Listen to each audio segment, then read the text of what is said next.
recording and on the record. The respondent's next witness and last witness that I understand, and I think we're all excited about that, and I'm sure we're all excited that it's you too, Ms. Lucas. Raise your right hand, please. Do you swear the testimony you're about to give in this matter is the truth, the whole truth, and nothing but the truth, so help you God, under threat of prosecution for perjury if you do not tell the truth, and you agree with that and you understand? Yes, I agree and understand. All right, go ahead then, Mr. Mullenbach, direct examination. Good afternoon. Could you please state your name for the record? Yes, my name is Elizabeth Lucas. And maybe spell your last name for us, please. Sure. Lucas. And where do you currently work? I work at the Wisconsin Department of Corrections. And what is your position in the department? I am the director of the Office of Victim Services and Programs. And how long have you held that position? Just over 3 years.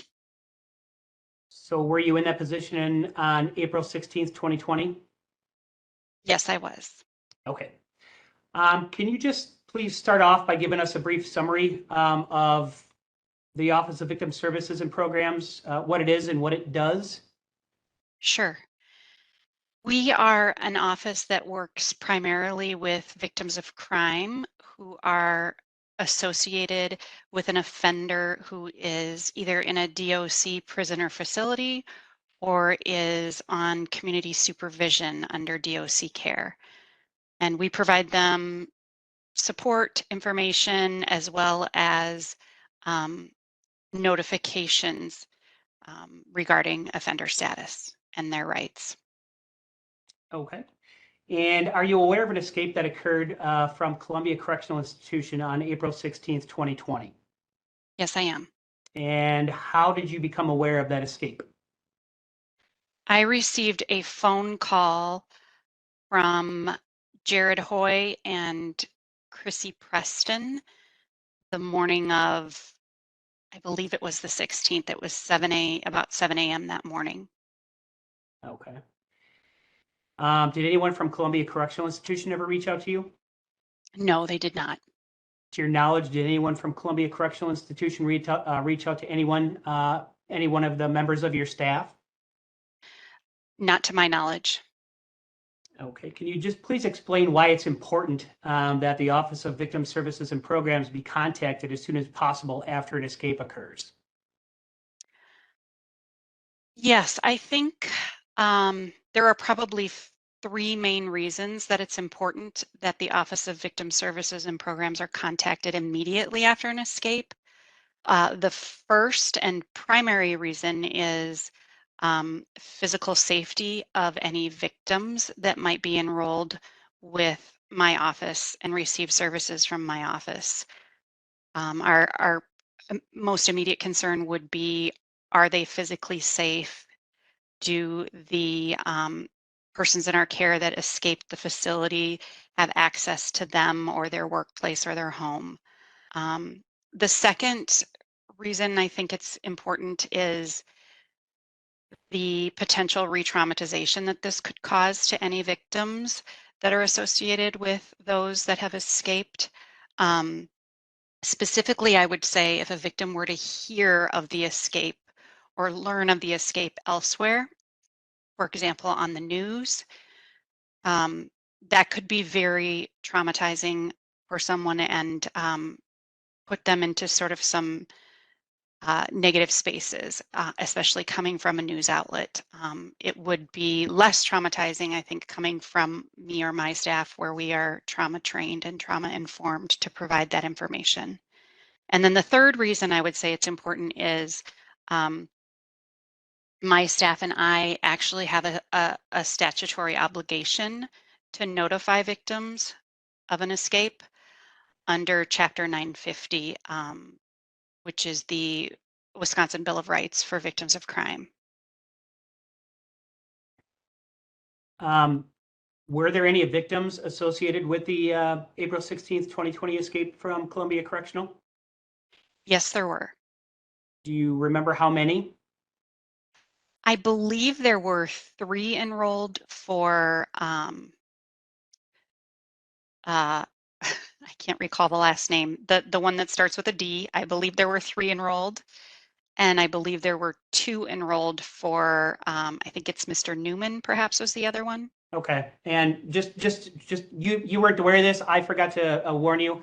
We're not using the PIOX names. We're just using their initials. But you didn't do the full name, so that's fine. My apologies. No worries. You didn't know. So were all of the victims eventually notified? Yes, there was, I would say all but one. There was one victim we attempted to reach who we learned was deceased. Okay, and do you recall how long it took you to reach all the victims? Or to notify them, I should say? I believe we had everyone notified by 3 p.m. that afternoon. Okay. And do you know whether there were any issues with respect to CCI providing the wrong names of one of the 2 individuals that escaped? I know that the media reported the wrong name of one of the individuals that escaped. Okay. Did that create any confusion for your office, or were you aware of the correct names by that time? It did create confusion initially. One of my staff members happened to see the report on the news, and that is how she became aware of it before I had a chance to tell her.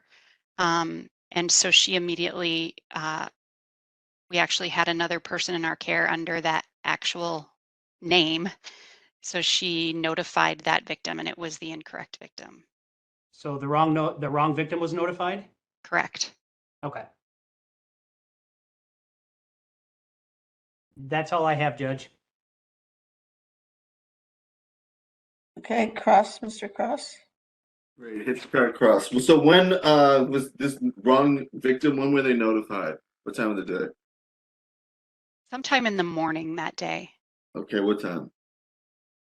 I don't recall the exact time. I would imagine sometime between 7 and 8 a.m. Okay.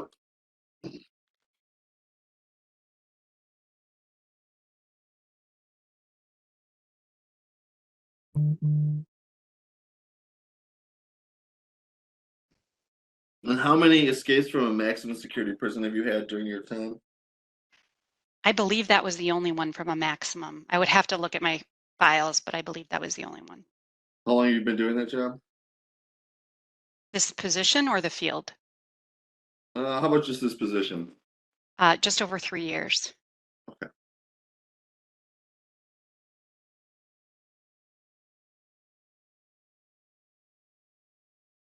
Now, do you know if the Department of Corrections or somebody else told the media about the escape? I do not know. Okay. Is that do you know if the wrong name went out to the media? I do not know that either. Okay, and how did you learn of the wrong name? My staff member reported to me that she heard it on a news report that morning. So then you've notified the victim based on a news report? Did I understand that right? My staff member initially did, yes. Oh, okay. And is there a form that you're supposed to fill out when you get notified of an escape? No, we don't have a form. Okay. So I guess my question is there somebody, there's a checklist, right? Do you know the checklist that I'm talking about when there's an escape? I believe there is a checklist for the institutional staff. Okay. I'm not an institutional staff person, so I Well, don't do know you that intimately. believe, okay, do you believe that checklist says that the media, I guess let's put it another way. Is it part of your policy or procedures that says that you get information on escapes from the media? Or who to notify victims from the media? I don't believe we have a policy and procedure that discusses that. Okay. And do you believe that there's a policy and procedure from well, I guess let me ask you a different question. when you learned of this media report, what did you do with that information, if anything? Judge, I'm going to object to the form of the question. She's already testified she didn't learn it from the media. No, right, you learned it from us, and that's fair. Just and to clarify here, my understanding is that you learned it from a subordinate employee at the Department of Corrections. Or did I miss something? May I answer? Yes, go ahead. Okay. Yes, I learned it from a subordinate staff member of mine. And she learned it from a media source. Is that your understanding? That's my understanding. Okay. But what did you do with that information, if anything? I immediately checked with my supervisor, Jared Hoy, and I immediately checked our records. Okay. Check, does that mean call them? It was either I believe it was a phone call to Jared. Okay. And I'm sorry, but I'm not clear. What's his Mr. Hoy's title? Currently, he is the Deputy Secretary of the Department of Corrections. At that time, I believe he was the Assistant Deputy Secretary. Okay, but so he was in the secretary's office. Is that fair to say? I believe so. Ah. Okay. Can we have a spelling of his last name, please? HOY. Okay, thank you.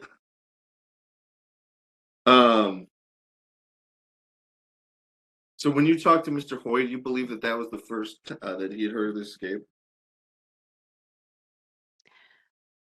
Which time when I talked to Mr. Hoy? Oh, we'll start with the first time. How about that? Did you talk to him about the escape a second time? I received a phone call from him around 7 a.m. It was a Okay. conference call with him and Chrissy Preston, and that was the first time they informed me of the escape. I don't know when they learned of it. Okay, and that what confuses me there is and maybe I'm wrong, so just help correct me here if you can, is I understood you media, subordinate employee to you to Mr. Hoy, right? The first contact I had from anyone at the Department of Corrections was the phone call from Mr. Hoy and Miss Preston. That was before I even talked to my subordinate. Now I got it. Okay. And what position do you know does Christy Preston hold? I believe she's the Director of Internal Affairs at this time. Okay. Did that have any significance to you? No, Okay. Did you often get calls from Christy Preston at that time? I did. Yes, Why? because she was my predecessor. She was in the position before me. Okay. Is that related to her concept? That was like 3 years ago. Well, okay. So that was that. I guess that's 3 years ago now. So you were recently in that position. Is that fair to say? Yes, I started in March of 2020. Okay. Okay. And that was like about a month before the escape, right? Somewhere around that, yes. Okay. No, I appreciate it. I thank you. If you just will pause for 1 second, I'm gonna go on mute and just make sure my client is and I are all finished, okay? All right, we'll just wait here.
Okay. Just something more briefly. Are you able to tell us then when Christy Preston became the head of internal affairs? I do not know. Okay.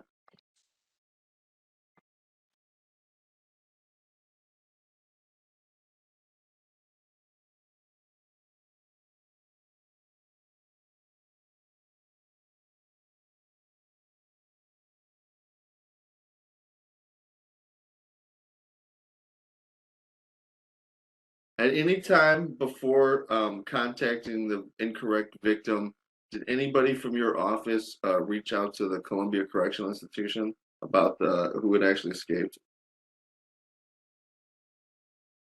Not that I'm aware of.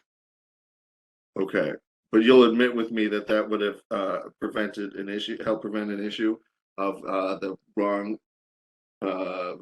victims being notified?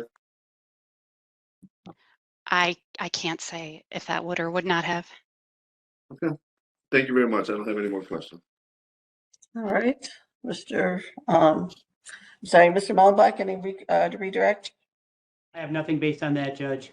Okay, thank you very much, Ms. Lucas. You've been a wonderful last witness. We appreciate it. Thank you. Have a good day. You too. All right, so complaint, respondent is resting. Judge. Okay, and Mr. Cross, rebuttal at all? Oh, I thought you said we couldn't. No, we just pause. I'm gonna call my client. All right, well, we're just gonna wait here.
All right, I won't even joke. No, we are done.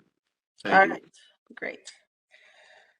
Okay, so I just want to make sure we're all on the same page with the exhibits. So I am going to share my screen regarding the exhibits. Okay, that's the wrong day. Let's go to one. Okay. All right, I'm going to share.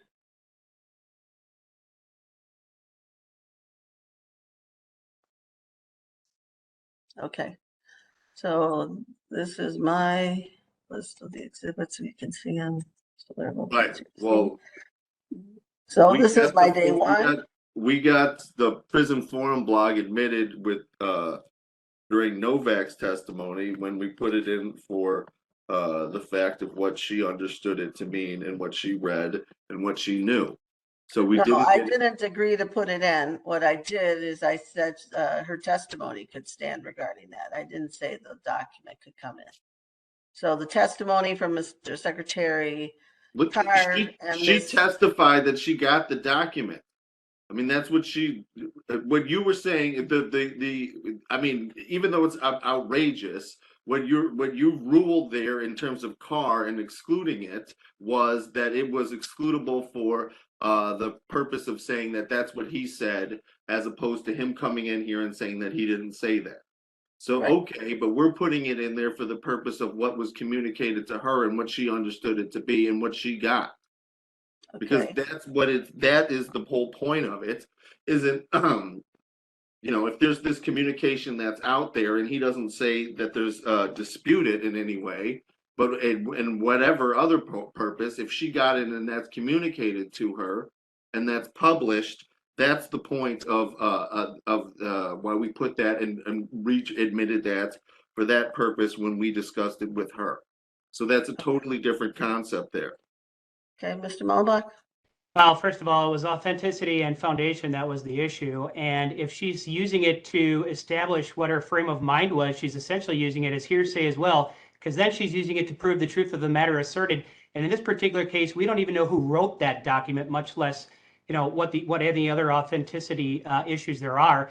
And if I'm not mistaken, I don't believe that it was, you know, her testimony was limited to the discussion that she had with Mr. Percy, and that was it. So it was a very limited to that particular conversation that she had with Doug Percy. It had nothing to do with entering or admitting that blog into evidence. Okay, and that's how I remember it. It was her, the effect on her of the statements she understood to have been said by the secretary. And I am concerned about letting it in because you have repeatedly tried to make it seem as though for sure that the secretary was there and that he actually made those statements. I mean, he was there apparently. He did agree that he was there. He didn't, I'd agree that he made those statements. So she can have the effect through her testimony of what she thought was said, but I'm not letting that document in. So Exhibit 8 still excluded. On So what then ground, again, on what grounds? I'm not clear on that.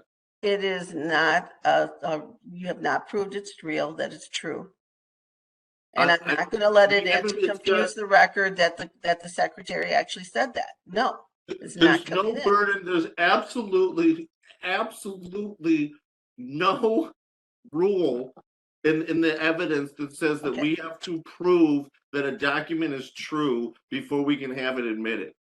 Okay, for those purposes that you wanted in, I think I've made a fair decision. So again, you can appeal on if you feel it's necessary that needs to be in, and you can wait and decide later on after all the decisions made to see if that's necessary. But at this point, that's my decision, and I have not changed it.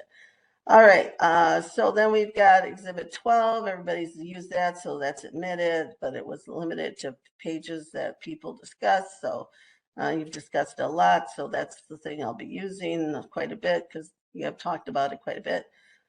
Complainants Exhibit 14. That was a news release. Is that the one? Is that a different thing? I've admitted it, so that's it. Whatever. I don't even remember what it is, but it's. So what's different about this? What can we tell? Is it because this is a prison forum blog? and the other one's a news release. What's different about, how can we authenticate a prison forum blog, but we can authenticate a news release? I don't believe that the respondent, that Mr. Mullenbach objected to this. Is that correct, Mr. Mullenbach? I don't recall. I mean, I have no problem with it being admitted. I may have objected at the time. I don't have a problem with it being admitted. I don't have a problem with the decision that was made. Okay. It sounds like So there's my point now is just to make sure everybody's on the same page with what I had done, not to re-argue my positions or the decisions that I made. So, so you know, these are the exhibits. Response exhibit 27 was admitted. All right, well then just show us the form then Of what?